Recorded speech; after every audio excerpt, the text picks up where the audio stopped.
7 de la mañana con 34 minutos. A esta hora le damos la bienvenida a Alexandra Ocles, secretaria de Gestión de Riesgos. ¿Cómo está usted, Alexandra? Bienvenida, buenos días. Gracias, Eduardo. Buenos días. Un saludo también a toda la audiencia. Quisiéramos nosotros a esta hora dar paso a nuestra compañera Valeria Villarruel, que da cuenta de los últimos detalles de lo que ocurre en la parroquia San Antonio de Pichincha, en Pomasqui, con relación al incendio de el Cerro Casitagua. Por favor, Valeria, danos los últimos detalles. Buenos días.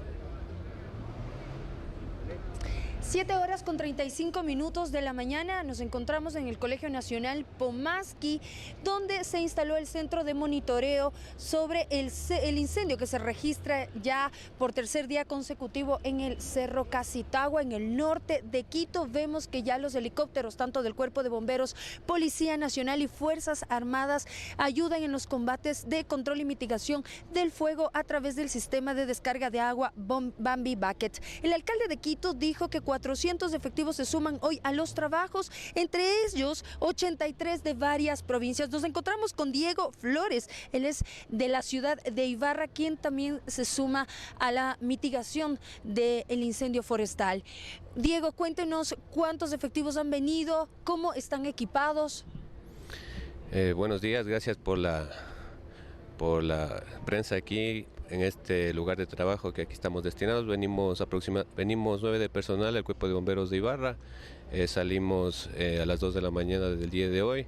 Nos desplegamos en 2 unidades con nuestros equipos de protección personal completos para dar apoyo acá al Cuerpo de Bomberos de Quito. Cuéntame, las herramientas que ustedes han traído, ¿son especialistas justamente en este tipo de siniestros? Sí, hemos traído igualmente nuestras herramientas, que básicamente hemos traído lo que son batefuegos y lo que son machetes. Entonces, con este tipo de herramientas, igualmente por el tipo de materia vegetal que tenemos aquí en la zona, estas son las herramientas adecuadas para dar lo que es la sofocación, control y liquidación del incendio forestal. De lo que ustedes han visto, el incendio en las laderas es difícil quizás apagarlo por la condición del terreno, por la difícil que se hace el acceso a a los puntos o a los focos de fuego.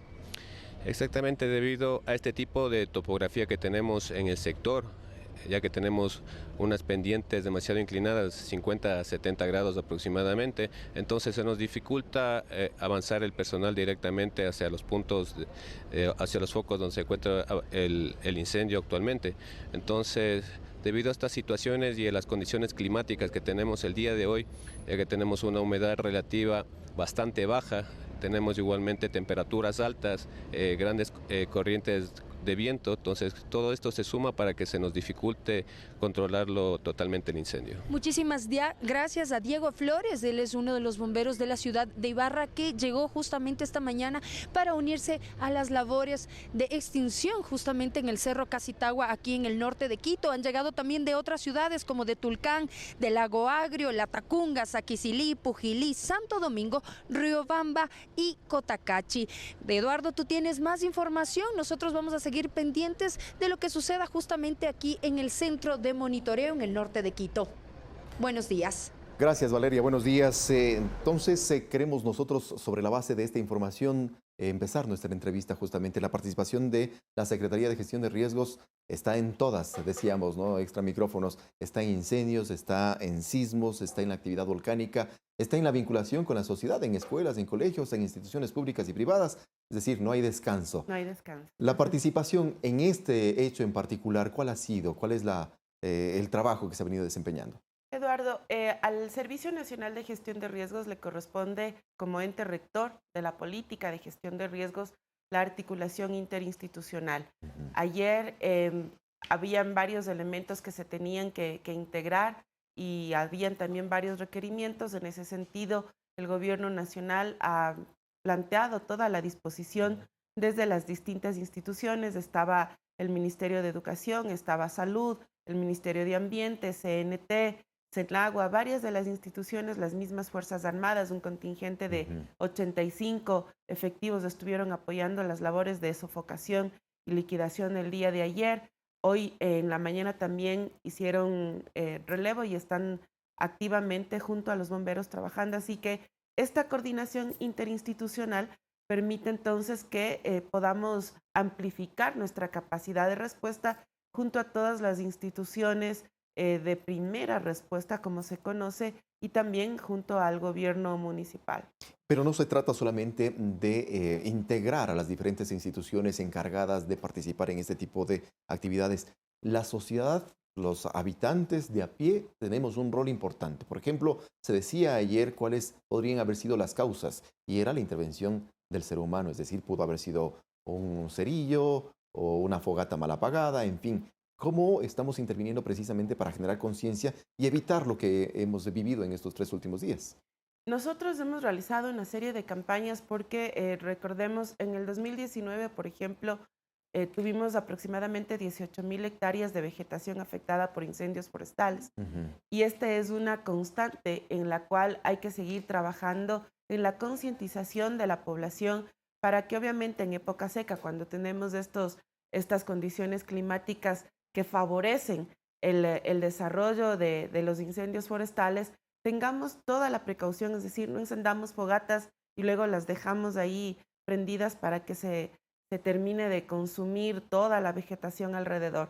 Hemos hecho estas campañas, trabajamos a través de los comités comunitarios de gestión de riesgos que permiten efectivamente que la ciudadanía tenga mucha más conciencia de lo importante que es entender la política de gestión de riesgos y sobre todo empiece a trabajar en medidas de autoprotección frente a cualquiera de los eventos peligrosos que están catalogados en el país y que obviamente hacen parte del diario vivir también del Ecuador y de sus habitantes. Ese catálogo de riesgos, ¿cuál podría ser el principal? El que tiene que ver con los sismos, el terremoto. Todos, todos, No hay Eduardo, porque discriminación. la verdad es que tenemos, están catalogados sismos, tsunamis, vendavales, inundaciones, deslizamientos de masas, incendios forestales. Básicamente son 6, 7 eventos que tenemos en nuestro catálogo. Y como siempre digo, el país es tan activo que en un día yo puedo tener en una zona deslizamiento e inundación y puedo tener erupción volcánica, ¿no es cierto? Son todos estos elementos. Por tanto, a los ecuatorianos nos corresponde aprender a convivir con el riesgo y por eso estamos trabajando en una cultura de prevención. Y vamos a justamente dar cuenta de aquello, de ese trabajo mancomunado en las diferentes instituciones encargadas de mitigar los riesgos. Nos vamos a la ciudad de Guayaquil con Luis Alfredo Zúñiga, que justamente da cuenta de este trabajo de un mando unificado, me dice Carlos, ¿sí? Del mando unificado para dar cuenta de aquello y seguimos luego con Alexandra para más reacciones frente a la participación de la ciudadanía y de las diferentes instituciones. Luis Alfredo, por favor, sigue con tu informe.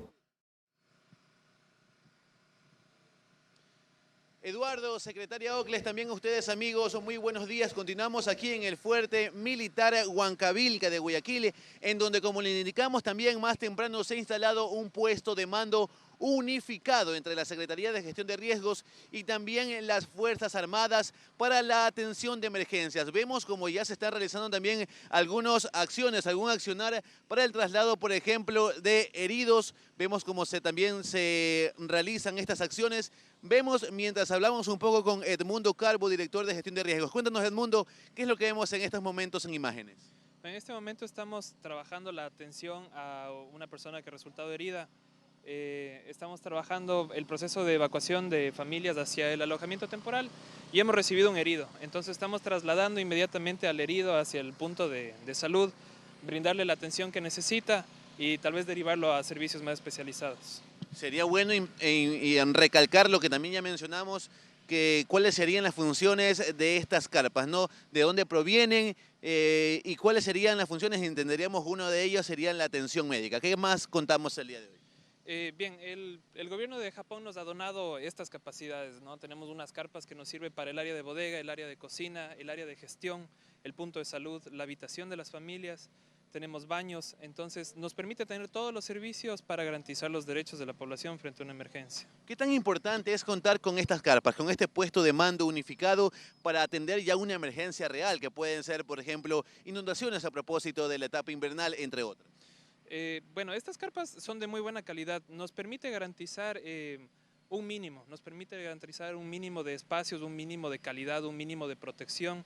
No es lo ideal, no podemos decir que reemplaza una casa, reemplaza una infraestructura, pero definitivamente nos permite trabajar, nos permite atender a las familias, darles ese mínimo de bienestar frente a una situación de emergencia. Vemos también como en imágenes el personal que sería de atención médica. ¿Qué otro tipo de personal se desplegaría por parte de la Secretaría de Gestión de Riesgos en una eventualidad? Bueno, de parte de la Secretaría de Gestión de Riesgos tendríamos gente que trabaje en la gestión de los alojamientos temporales, es decir, que no falten los servicios ni la asistencia.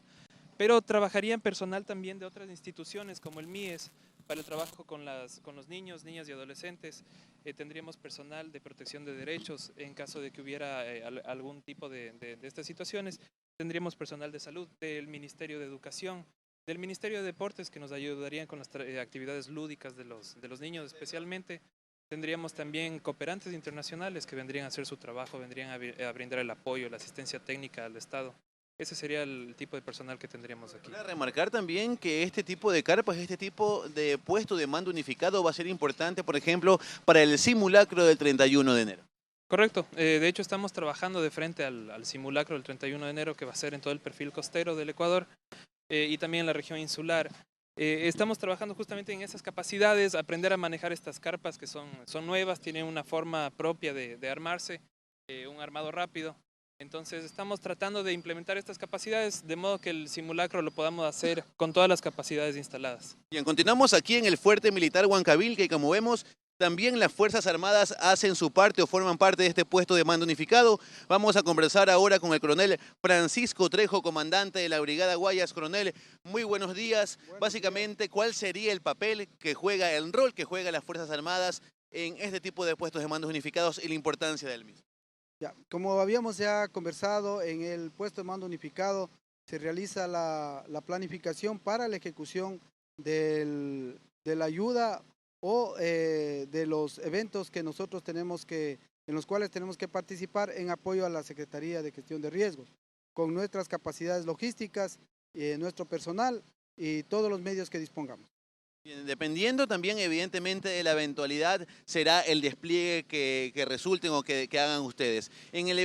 Tomando un poco en cuenta lo que sucede en la costa, que es también en la entrada de la etapa invernal, las inundaciones, ¿qué es lo que puede desplegar o con lo que puede contar la ciudadanía por parte de las Fuerzas Armadas? Bueno, por parte de las Fuerzas Armadas, con todo nuestro contingente y nuestra preparación, fundamentalmente tenemos medios de transporte, medios de evacuación para poder apoyar a las poblaciones o a los sectores donde se hayan dado algún tipo de inundación. Sí.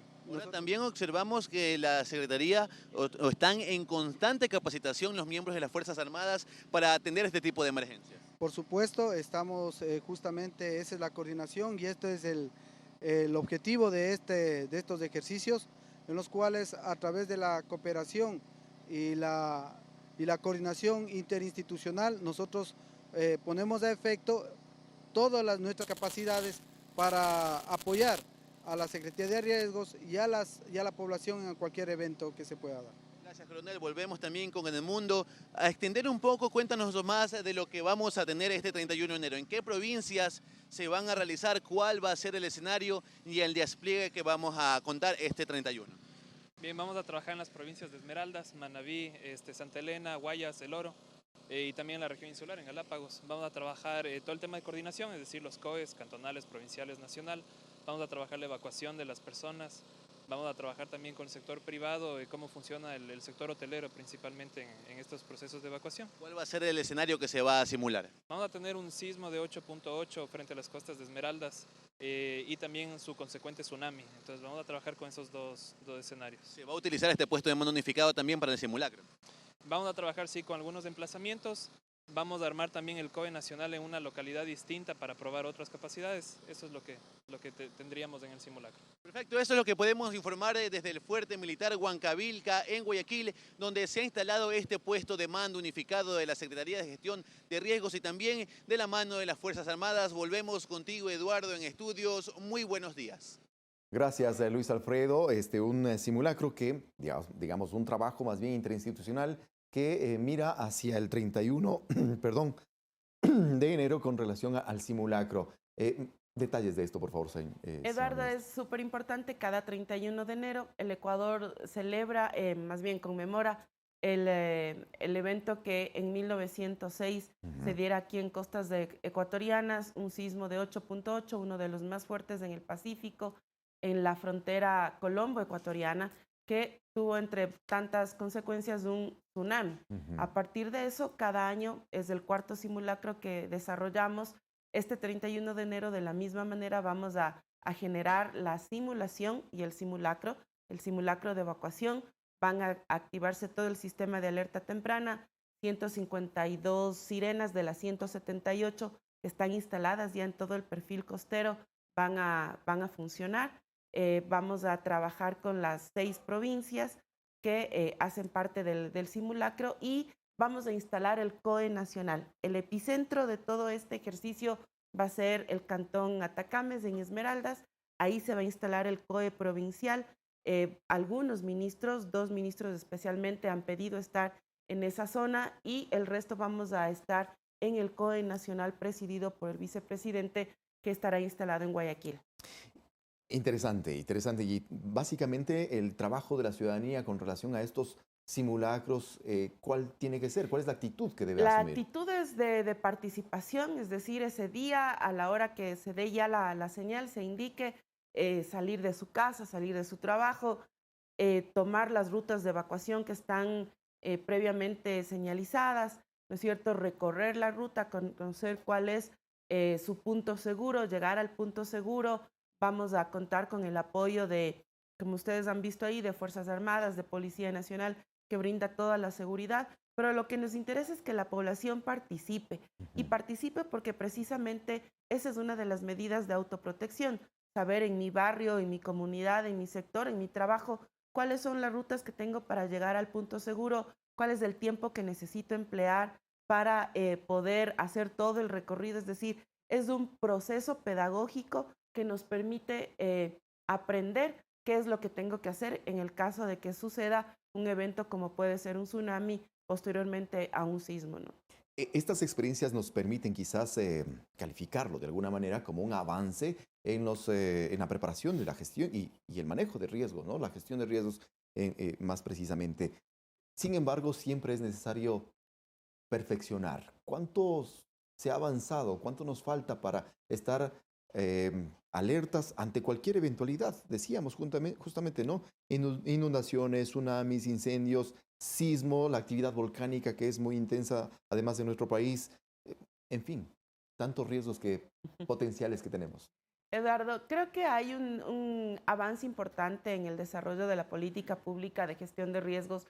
El año anterior yo me he dado la vuelta al país dialogando con los municipios, con las prefecturas, porque precisamente ellos tienen la competencia de gestión de riesgos en el territorio. ¿Qué tan involucrados están los GATS en ese sentido? Están involucrados, digamos, han venido haciendo un trabajito de mayor aproximación a la política. Es compleja, digamos, la gestión de riesgos es compleja y quizás muchos quisieran mirarla de lejos para no sentirse tan involucrados. Sin embargo, hemos visto en las autoridades relativamente nuevas un interés importante en generar aprendizaje y fortalecimiento de sus técnicos, en una mayor participación, en preocuparse del tema, en saber que tienen obras de mitigación que deben realizar. Digamos, hay una mejor predisposición. Todavía hay trabajo por hacer. Yo diría, nunca vamos a estar completamente preparados, pero todos los esfuerzos del gobierno del presidente Lenín Moreno,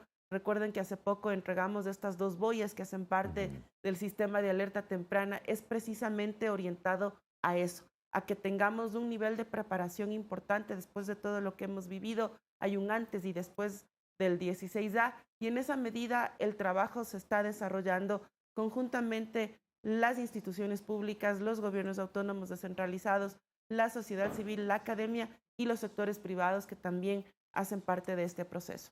Ya para ir cerrando este diálogo, señora secretaria, ¿cómo está la situación en el volcán Sangay? La situación también en Galápagos. Decíamos, la actividad volcánica también nos presenta noticias. Así es, el volcán Cumbre en la isla Fernandina este día domingo tuvo un proceso eruptivo.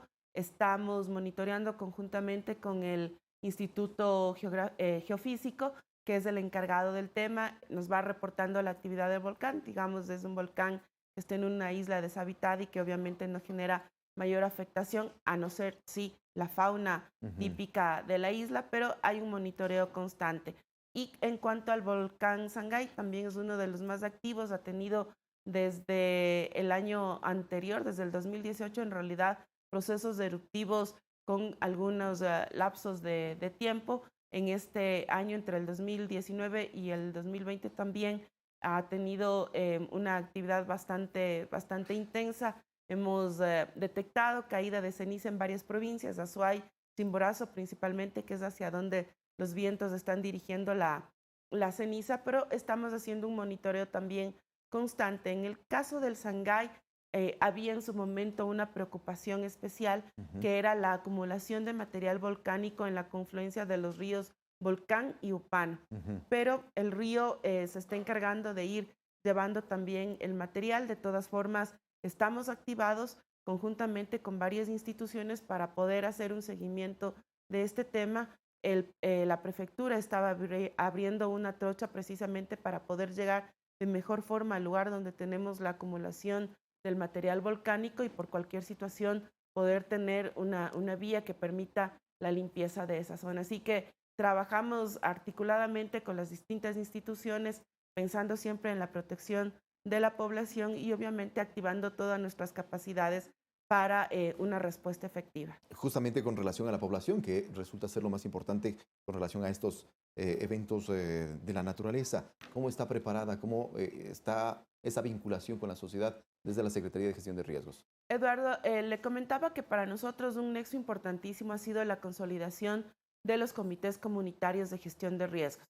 En las distintas provincias del país hemos ido poco a poco consolidando la conformación del comité. Entonces, en aquellas comunidades donde tenemos mayor vulnerabilidad o están expuestas o mayormente expuestas, esos comités son los encargados de aprender primeros auxilios, de conocer las rutas de evacuación, de saber qué es lo que hay que hacer en caso de una inundación. Les hemos ido dotando también de las mochilas de emergencia, de camillas, de una serie de insumos que van a permitir que la población en el territorio pueda estar preparada y también hacer esta conexión, hacer este gancho con la gestión de riesgos, que como decía hace un momento, puede ser compleja en su momento, pero cuando la vamos conociendo y la población sobre todo va sabiendo cuáles son sus medidas de autoprotección, se interesa y se organiza también en la comunidad. Enhorabuena, nos quedamos con eso. 7 de la mañana con 57 minutos. Alexandra, muchísimas gracias. Gracias a ustedes, un gusto siempre. Alexandra Ocles, secretaria de Gestión de Riesgos, ha estado con nosotros. Nosotros aquí finalizamos este espacio de entrevistas. Le invitamos a seguir en nuestra programación. Se vienen más noticias con Carla Larrea. Buenos días.